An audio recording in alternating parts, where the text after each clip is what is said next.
Well, here we are. The Quan video. Now, of all the characters in RahXephon, I think Quan is the one which initially confused me the most, but of whom I grew to accept the most as time goes on. Her place in the narrative, and indeed her character as a whole, are extremely weird to me, and they don't really work if I'm being completely honest, but I can still see what they were attempting to do, and appreciate the artistic experiment taking place. And my opinion of her has shifted from almost pure frustration to curiosity to some sort of vague appreciation of the attempt here. Now, I originally wanted to place Quan in the quote bungled characters and tertiary cast video, but while making that video, I grew to see Quan as someone that is not just tertiary filler or some kind of bungled failure of RahXephon, but instead an integral and highly experimental component of the series that both succeeds and fails on many levels. In fact, of all the characters of RahXephon, Quan serves as the best embodiment of it. Initially confusing and somewhat frustrating, although always creative and highly experimental, kept afloat by a layer of style, glazing over any significant or questionable writing decisions present. A neat and unique concept, plagued by overextension and poor development decisions, ultimately resulting in an undercooked, but oddly memorable art piece, which I'm not completely sure how I feel about, although it is almost certainly less than the sum of its parts. For this reason though, Quan needs to be examined as both a character and a concept, and we need to look at where she is and the issues that got her there. Starting off with, of course, her place in the plot, Quan is a very odd character, as she's both very integral to the plot, and yet feels almost completely separated from it. When we first meet her, she's on the Lilia Litvac, having been necessary for some reason to help Operation Overlord, although her first interactions with Ayato are just kind of ditzy, as she just seems to be given free reign on Terra properties and interacts with the staff in various ways. We see this in her first interaction with Ayato, and this is a trend that continues out throughout most of her earlier appearances. For the most part, Quan is a kind of member of Terra, but not really, like Terra adjacent member of the staff. It's really hard to explain, and it's not really explained in the series either. They describe her as a civilian adjutant, I guess, and basically what she is a research subject for Terra. They don't tell this to her, but it's pretty obvious that they're keeping close tabs on her for some scientific reason that is slowly unveiled throughout the course of the series. Also, we learn that she lives with Itsuki, her brother, who's not really her brother, but the two seem to have a relatively wholesome brother-sister relationship, as they do seem to genuinely care and appreciate each other. Anyways, Quan's core role in the plot is that of other instrumentalists awakening and realizing their potential. Where Ayato's arc is pretty open about this, Quan's is similar but wrapped in mystery. Throughout various flashbacks and metaphysical interactions, we learn that Quan is one of the original Mu and the sister of Maya. Although unlike Maya, who awoke early, Quan has been asleep for all of this time and unaware of her true powers and abilities, which she slowly comes to learn about through various metaphysical interactions. Now, this is called the Awakening by the Bobbin Foundation, who encouraged this and lead her to really discover that she is also an instrumentalist and has similar powers. This leads to her teaming up with Ayato as the two go back to Tokyo Jupiter to learn more about themselves, and like Ayato, she learns more about the Dalems and how stuff functions in this world, and her place as an instrumentalist. Now, while she seems to get a clearer view of things, and we the viewers get some clarification, I do want to point out that all the mechanics and motivations here aren't necessarily explained to the viewer, but you can kinda roll with it. Anyways, as Ayato returns from Tokyo Jupiter, Quan doesn't. In fact, it's not really clear what happens to her, although she eventually does end up back with the Foundation, who encourages her to play and realize her true potential as an instrumentalist. This sees her finally awaken for reals, however, this does lead her to becoming completely lucid and self-aware and leaving the Foundation to join Maya, her sister. And this sees her spend the last episodes with the Mu, as she just encourages their agenda to retune everything. Now, Quan does this because she thinks it will make everything right, and seems to pursue this goal out of a genuine sense of benevolence, which is really weird considering that she joins the antagonists and basically facilitates their own goal. Although I guess this is kinda made up for by the fact that everyone at the end of the series wants to retune the world, although that itself points out the bigger issue of RahXephon not knowing how to write motivations, and that is an issue in and of itself.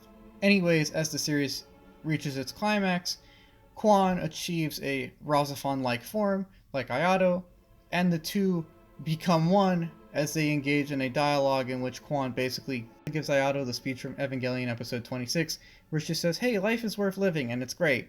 Let's live life." And in this way, I guess she's a positive influence on him as she inspires him to retune the world in a more positive direction. Although again, the fact that we got here in the first place is kind of the result of muddled motivations, and the fact that everyone seemed to want to reset the world for no defined purpose. However, the retuning does go through, and Quan is probably reincarnated as the child of Ayato and Haruka, which is really weird when you think about it, because in the original timeline, she's Ayato's mother, but also like a 1,000-year-old deity or something. But whatever, I get it, time is cyclical, and the series doesn't really make sense by this point anyways, so let's get on to the character examination. Now, starting off with Quan as a character, while she is a little undercooked, there is definitely some substantive tissue here. This is not another character that's one note and undefined. There is some attempt and framework here. As a person, she's curious, strong-willed, and seems relatively genial. She's friendly enough, and she also seems a bit childish for her age, although I will assume that this is an intentional creative decision to fit with the theme of a character awakening and truly realizing who they are, and it does lend her a childlike sense of curiosity and, dare I say, compassion. This lends her an odd, but not necessarily bad, air of someone who is simultaneously very knowledgeable and seems to know much more than they're letting on, and yet also completely naive and kind of childish. And to its credit, this odd balance is one of the only experimental character beats that RahXephon pulls off relatively well, competently. It is jarring at first, as it is weird that the character that seems to know more than everyone else talks very figuratively and seems kind of not necessarily fully self-aware, although it is always done consistently, and it does kind of fit in line with the idea of her awakening, and it is a very interesting concept of a god not knowing that it's a god. In fact, the whole concept of Quan's pseudo-divinity is another point that I have to give the show some credit for, as it is one of the few things that the series actually takes its time with, slowly hinting at and then later unwrapping the mystery for the viewer. Even post-awakening though, Quan still seems benevolent and warm, and she does seem to be relatively intelligent once she is fully lucid.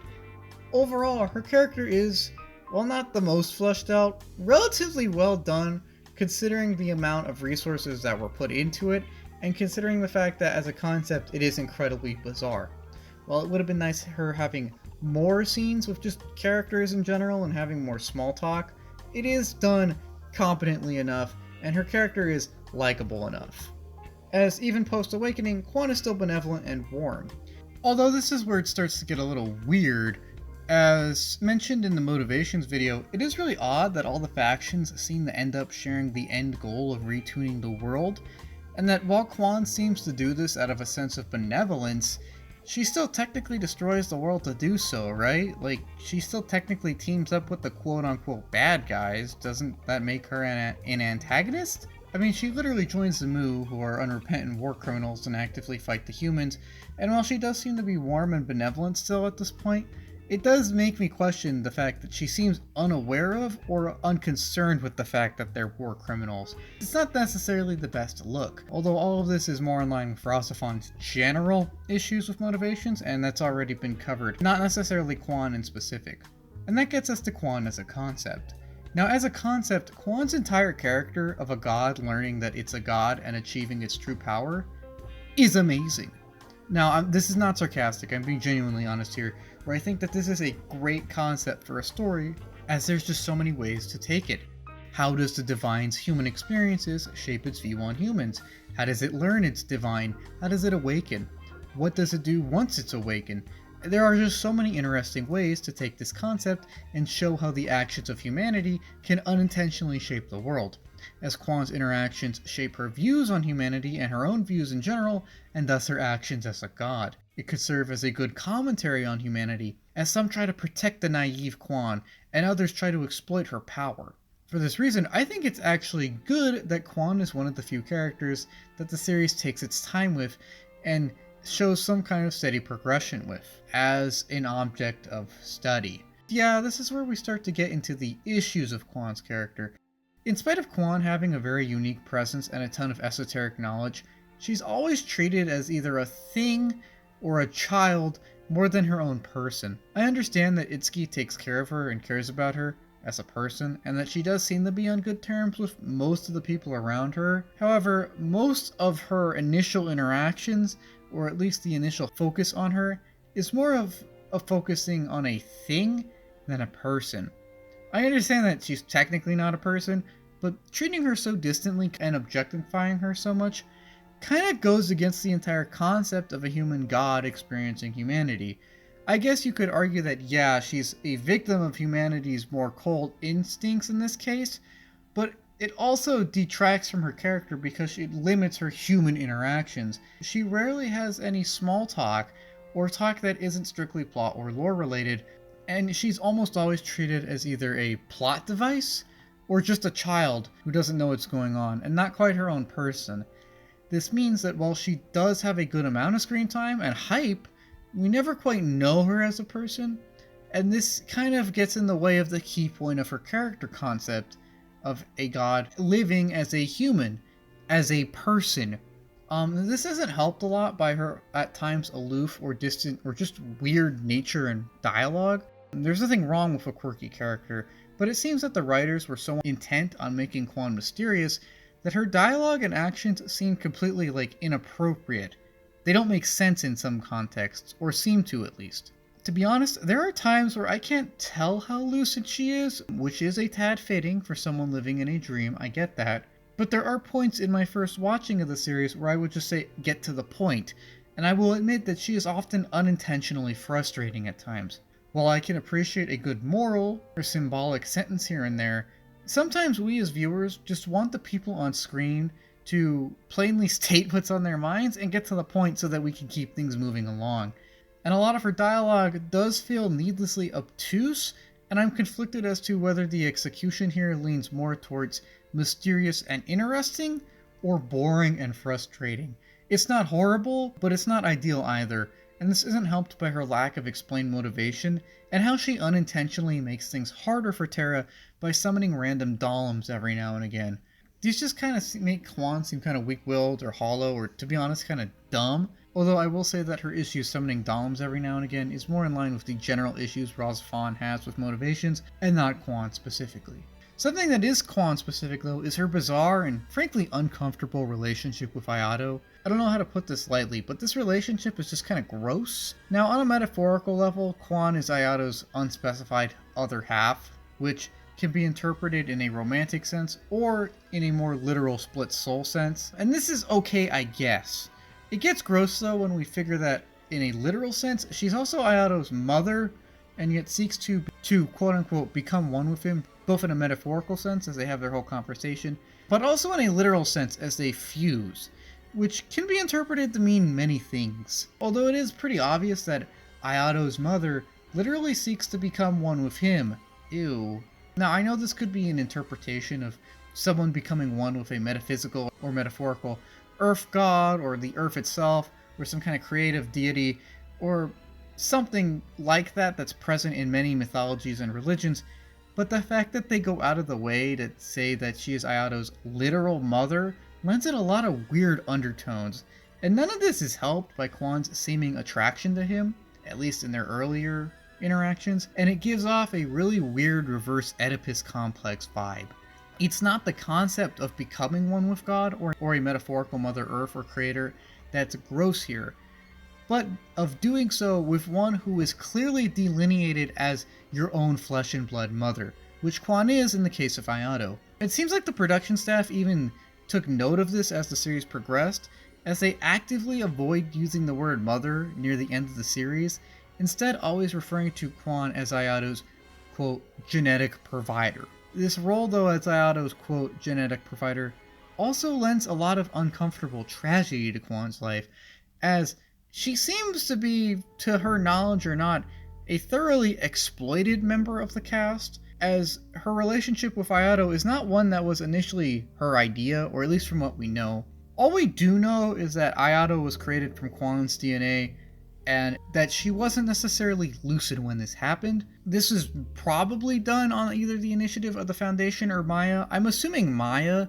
You could say the Foundation because Quan was in the Foundation's care, Although you could say it's Maya because Maya seems to have like a 12-second scene where she actively argues for this and even says it's cool.